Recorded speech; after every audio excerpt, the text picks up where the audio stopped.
instrument. So whether it's a synth patch that I've drawn up that has sort of a vibe to it, or it's electric guitar, acoustic guitar, piano, something that I can immediately get a vocalist going with, it has always been helpful for me. And I can just reharm and revoice chords based on what information they're giving me, and then build the rest of the production around it. I have a lot of producer friends that are so drum heavy in the best way. If like someone's looking for drums, I send them that way, But for me, I always start from something chordal and very like filled with some sort of inspirational pass in it that it's going to guide the vocalist to get to the other side on that. So for me, it always starts around something like that. Like something like a reverb, or like something like gives it like a vibe, I guess. Yeah, so you mean kind of like on the instrument, like what I would go for? Yeah. Yeah, reverbs, choruses, delays. Even fuzz and distortion can really bring out some incredible harmonics and instruments you wouldn't think of. Like the amount of time I spend these days destroying what I record in is just as a producer it's just gone way up, because sometimes you'll track something on the way in and you'd be like, that's cool, but what if we really try to make this something that sounds nothing like what it was? And so, there's an artist that I work with named Matthew Perryman Jones, who's an incredible singer-songwriter, and oftentimes the way that songs are born for us is that he'll make something on the acoustic guitar, we'll track it in, and then I'll flip it and turn it into a synth or something. We were working on a track a few months ago that started out as like this really strange, like very Radioheady acoustic guitar with a bunch of kind of like harmonic notes in it.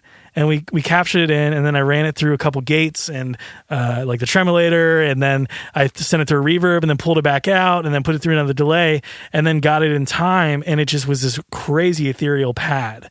And that was so inspiring to make the rest of it, because initially it started out to us like, oh, this is gonna be super Bon Iver, like very intimate sort of thing, and then it became this like very like licensable, huge sounding track out of that. So I'm always trying to find ways to take things that are very organic and quite basic sounding on the beginning to something that feels really special on the output. I like that. And it's I don't know, but my thought for a second there was like, okay, you've done so many songs, at a certain point you're not so precious about like the little instruments and like the instrumentation. Yes. You're ready to like mangle it up, Yeah, and it's always a benefit when you get an artist that's down for that they're like, oh, this is going to sound awful for the next 30 minutes until we figure it out. But you know what I mean? Because so often vibes and rights can be like so important that you got to get it right, or they're like in the back just like on their phones not digging it, so the quicker that you can get to something that is somewhat swallowable is usually pretty good. But sometimes you get artists that are just like, yeah, man, do your thing, it'll be fun, like let's just go for it. I love that sort of thing. So with that, it was like, yeah, it definitely took us a minute to get something inspiring, and it sounded terrible for a while, but we got there, and we ended up making a cool song out of it. That's awesome. What are some of your like favorite like creative tools to get like funky things going on? I'm trying to think of things that get me out of my box, because I tend to, I play keys, but I am so limited in my chordal knowledge. So I play everything in B flat just because I learned how to play in B flat. So I transpose everything. So all my synths and everything is all transposed. And most people don't know that. I probably never even said that, but to me it's fun because I know where home is all the time when I'm going around on the keys. And so for me, you gotta look you gotta look just fancy enough with a couple black keys, Exactly right. Just a couple, Yeah. So I'm trying to think what gets me out of my box is mostly just been running things through other things. So if I can get it out of, something that I've been trying a lot more recently is like, if I have a session open and I've got a couple layers of things that feel cool, well, what if I just turn the speakers on and then I record it back on my voice memos? And then I pull it back into the session. Now that becomes something that sounded so rooted and dry, and part of the track is now like this ethereal thing I can put through a reverb. And then is now not so important to the structure of the song as much of it is like a vibe in the background. And it kind of allows me to start over in a sense of like the initial idea is still there, but in a different context. Does that make sense? Yeah, it totally makes sense. One of the first guests on the show, this guy Edward Kort, he's from Germany. He was telling me how he'll make like a loop groove or something, and then he'll use that as an inspiration, pop it in the new track, mangle it, put it up a tone or down a tone or something, and slow it down or speed it up, and then like use that as an inspiration behind like the new track. So he'll make like a whole track to be an inspiration of a track, right? And it's just like not even that important of an element, but it's part of it, you know? I'm so jealous of the guys that work in Ableton because they can so easily mangle. That's exactly what he was doing. Yeah, dude. One of my buddies, he runs Pro Tools and Ableton in sync, where he'll have an Ableton rig in the back of the studio, and he'll, like be working on something in Pro Tools, send it back to the Ableton rig and be like live filtering and editing and cutting it back into it. It's wild. And then he has like a turntable connected so you can pull samples. Dude, it's really bizarre and also really inspiring because we can so get locked into our ruts of like, oh, I know this is going to work and I know this is going to sound good. But is it the best thing you could do? Yeah. Totally. Yeah. Yeah, I feel like I like made a decision like 20 episodes ago on this podcast that I really need to get trying out Ableton, but I just don't have the time to like learn a whole new DAW. It's crazy. Neither you or I have the time to learn a new DAW right now. Like I just don't need to do that. Yeah, but it would be fun. It would be fun, but dude, it's just like even in quarantine, ain't nobody got time for that. Yeah, exactly. I just don't trust myself to be able to get something done in a new DAW, like, and be able to call it done without being able to be like, oh, this feels like home. I can get back into these sheets. Yeah. Oh, totally. Do you have any like templates or anything that you use to kind of get your stuff rolling in the DAW? 100%. So I don't use templates in the sense of like having specific chords up or anything like that, but my sessions are all routed for how I like them. So I have vocals up top, I have BGV tracks already, I have synth tracks all loaded up that are ready. So I usually have like 8 to 10 synths that I can quickly just tap on real quick and be able to work with. I'll have stuff set up for electric guitar. So if I'm tracking guitars in the room, I can hook it up real quick. Bunch of drum kits loaded, some bass stuff. So it's oftentimes not loaded up with a specific patch that I'll start with as much as it is I want it to be like a digital instrument in front of me of like, I know I can grab this and make something out of it. But yeah, dude, that was the biggest time saver that I ever implemented was having a template to be able to start from. As soon as an artist walks in a room, I can be like, boop, there we go. Let's go ahead and get running. You don't need to wait for me to put things together. It's all there. And my production template is all set up to have subgroups in it. So like all the drum tracks that I could possibly have all run through drum tracks, and then some again through drum and bass submix before it hits my 2-bus. And so like synths, I'll go through a keys channel with the pianos and stuff. So I'm constantly like funneling down into my 2-bus. And it allows me to mix so much faster too. For me, like writing is production and production is also mixing. So they all kind of marry into each other. And if I can't think of them separately, I'm always trying to get a sound that's pleasing pretty much from the moment of writing it. Yeah. I totally with you, by the way, about like having the signal routing, like the way that works for you makes everything so much faster and easier to do. And like, I also bus buses all the time. That's like my thing. So double buses.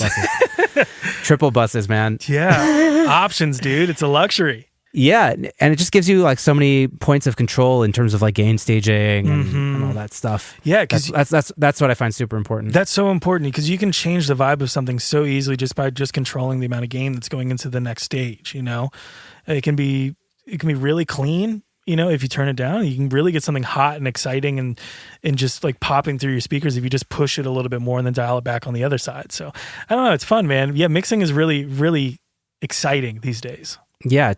So are you doing a fair bit of mixing? I'm doing majority of the stuff I touch. There's some cases where artists come in and they have an extended budget to be able to really hire on some great mixers. And over the last year and a half, I've been able to work with some really great guys like Tom Lord-Alge and Greg Wells and Michael Brower. Wow.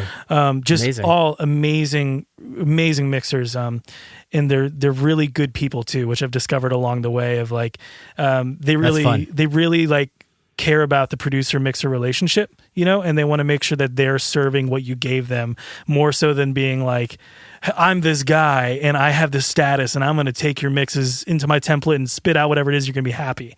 I haven't had any of those experiences with those guys. They've just really cared.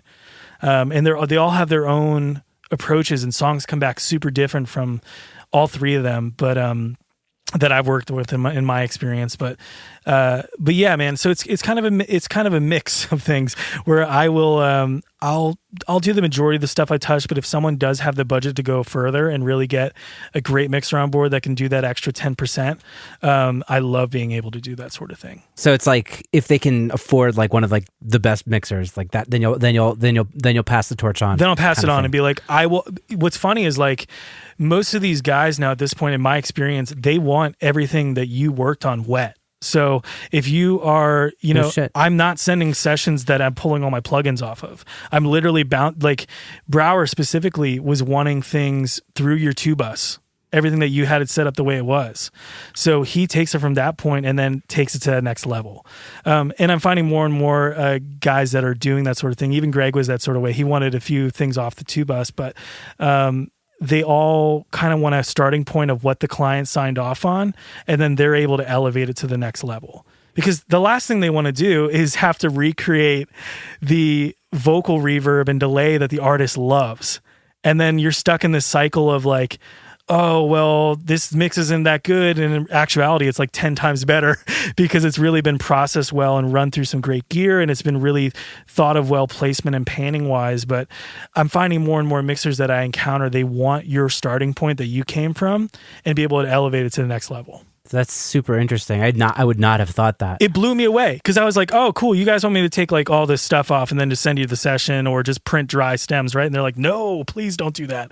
Like give me what you had. I really like where it was. But so for me, it's almost being mixed twice at that point because I'm mixing it to the best that I can get it to where the artist is so stoked. And I'm like, let's go take it to the next level. Wow. It's That's fun, amazing. man. Are you using any outboard gear, or you're all in the box? So I've just recently gotten into that new game with this new studio that Sam and I just built in Nashville, and so I'm using outboard on the way in, but I am not mixing with any outboard gear. So I'm running through a 1073 and an 1176 and a Pultec EQ. Most of my vocals are going through that chain, and then I'll sometimes run like guitars through that if I'm miking up an amp, or run like some synths through that sort of thing, or some combination of the three to get some tones. But yeah, I'm not using any outboard for mixing purposes. Amazing. And then in terms of like mastering, I'm assuming you usually send out?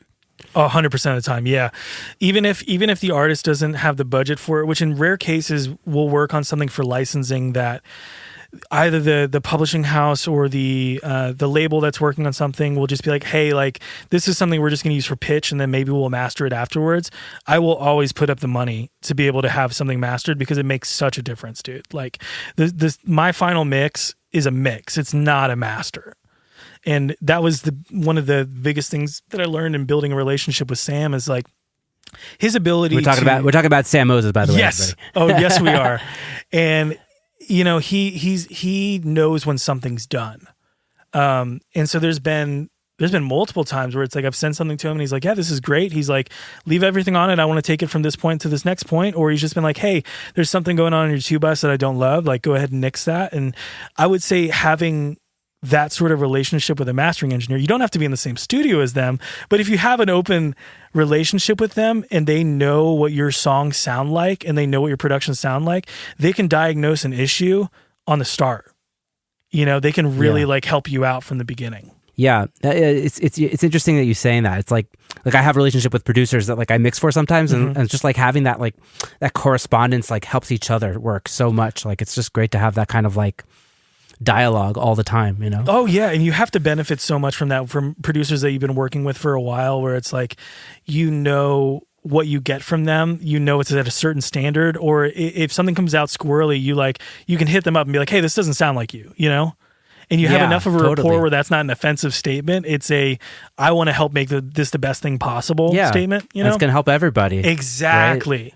Exactly. Yeah. Like we said at the beginning, like earlier, it's like if you get your ego out of the way and are willing to actually like really like let other people help you and you help other people, like there's just so much good that can happen with that collaboration. Ego is the enemy, man. I'm fighting it, man. We're fighting it. Oh, dude, every day, man.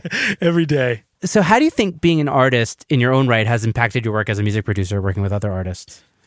It's given me empathy to know where an artist is coming from. Building a career as an artist is a really, really, really difficult thing. There's so much front-end investment for no reward for so many years that I think there's something, and this is an aside, but I think there's something in our generation of people that we expect something almost immediately. Everyone's concerned about ROI. Everyone's gotten very business.